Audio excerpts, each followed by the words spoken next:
ये कहानी है कंगारुओं के घमंड को कुचलने की। जब कंगारू टीम भारत की सरजमी पर आकर अपनी धाक जमाने की कोशिश कर रही थी, लेकिन अहंकार में चूर कंगारू ये भूल गए कि इस बार उनका पाला एक ऐसे भारतीय कप्तान से पड़ा है जिसके जाल से निकल पाना पूरी दुनिया में किसी भी टीम के बस की बात नहीं थी। और ऐसे कप्तान के अंडर जब टीम इंडिया ने अपनी दादागिरी दिखानी शुरू की, तो देखिए कैसे निकली टीम ऑस्ट्रेलिया की हैकड़ी। टूटकर चकनाचूर हो गया था कंगारुओं का घमंड, रोते रोते लौटने को मजबूर हो गए थे कंगारू। ये कहानी है टीम इंडिया के सबसे बड़े रन चेज की।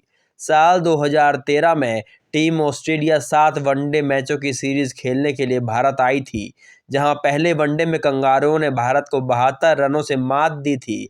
ऐसे में भारतीय टीम को अपने ही घर में अपनी ही साख बचानी थी। फिर शुरू हुआ जयपुर में दूसरा वनडे मैच, जहां टीम ऑस्ट्रेलिया पूरे घमंड के साथ दूसरा वनडे जीतने के लिए मैदान पर उतरी, तो वहीं टीम इंडिया ऑस्ट्रेलिया के वर्चस्व और अहंकार को चकनाचूर करने के इरादे से मैदान पर उतरी थी। जब टॉस हुआ तो एक बार फिर से भारत की किस्मत ने धोखा दिया और कंगारू टॉस जीत गए। टॉस जीतते ही ये तय हो गया कि पहले वनडे की तरह इस मैच में भी भारत को एक बड़े टारगेट को चेज करना होगा। कंगारू बल्लेबाजी करने के जैसे ही आए, उन्होंने भारतीय गेंदबाजों को तबाही का मंजर दिखाना शुरू कर दिया। फिंच और फिलिप ने ताबड़तोड़ रन बनाने शुरू कर दिए और बिना विकेट गंवाए 74 रन बोर्ड पर टांग दिए। जब पहला विकेट गिरा तो टीम इंडिया को कुछ शांति मिली, लेकिन फिर वॉटसन आए और उन्होंने भी भारतीय गेंदबाजों की पिटाई करनी शुरू कर दी और फटाफट 59 रन बना डाले। जब 83 रन बनाकर फिलिप ह्यूज आउट हुए तो लगा कि अब भारतीय टीम वापसी करेगी, लेकिन जब जॉर्ज वैली और मैक्सवेल ने कंगारुओं की पारी संभाल ली तो ये गलतफहमी भी दूर हो गई। जॉर्ज वैली ने सिर्फ 50 बॉल पर ही 92 रन बना डाले थे, तो मैक्सवेल ने 32 बॉल पर शानदार 53 रन ठोक दिए, जिसकी बदौलत कंगारुओं ने 50 ओवर में 360 रन का पहाड़ जैसा टारगेट सेट कर दिया। अब तो पूरी दुनिया की निगाहें टीम इंडिया के बैटिंग ऑर्डर पर थीं। ये रन चेज लगभग नामुमकिन जान पड़ता था, लेकिन न जाने क्यों हर भारतीय ये सोच रहा था कि आज जरूर कोई चमत्कार होगा।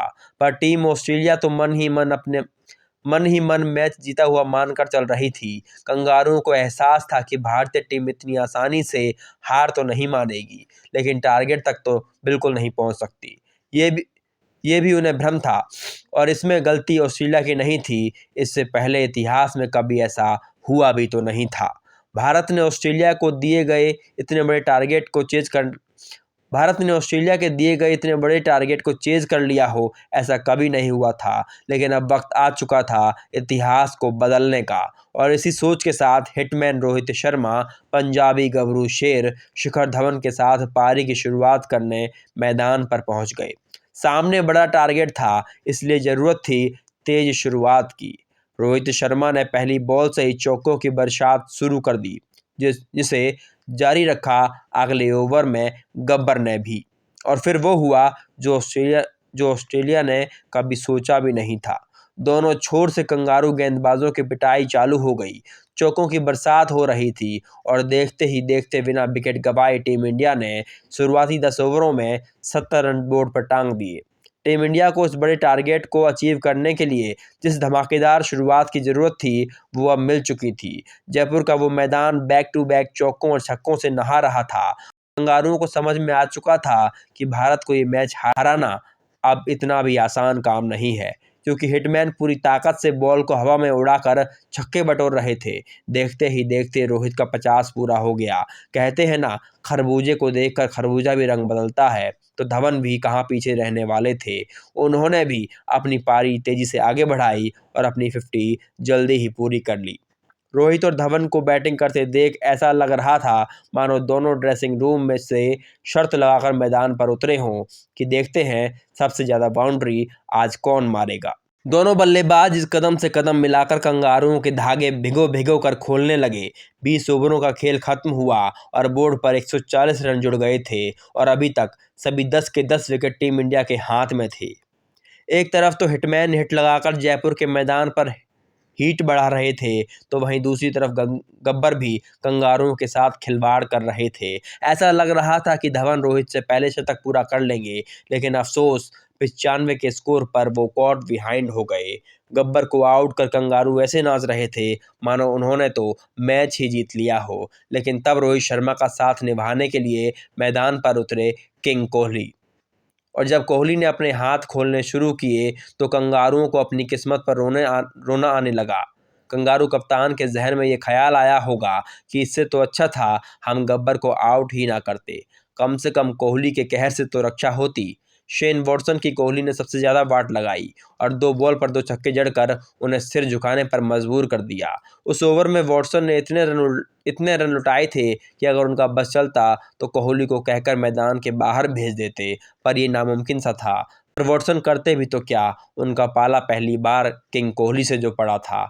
उधर रोहित भी चौके छक्के उड़ाकर अपना शतक पूरा कर गए और न जाने कब बातों ही बातों में कोहली ने भी अपने 50 रन बना लिए। अब तो मैच पूरी तरह से भारत की जेब में था। किसी ने सोचा भी नहीं था कि कोहली इस मैच में शतक ठोंक देंगे, पर ये नामुमकिन काम भी किंग ने आसान कर दिया और सिर्फ 52 बॉल पर अपने तेज तर्रार शतक को पूरा कर लिया। आखिर में 44वें ओवर में इंडिया को सिर्फ 2 रन की ज़रूरत थी, मगर रोहित शर्मा ने चौका लगाकर जीत का सेहरा टीम इंडिया के सिर पर बांध दिया और इस तरह टीम इंडिया ने वो मैच पूरे 9 विकेट से जीत लिया और कंगारुओं के घमंड को पूरी तरह से नेस्तनाबूद कर दिया। अगर आपको टीम इंडिया की ये कहानी पसंद आई हो तो वीडियो को लाइक करें, और अभी तक आपने अगर हमारा चैनल सब्सक्राइब नहीं किया तो प्लीज़ इसे सब्सक्राइब कर लें, ताकि हमारी हिम्मत बनी रहे और हम आप तक भारत की जीत के ऐसे ही किस्से लेकर लगातार आते रहें।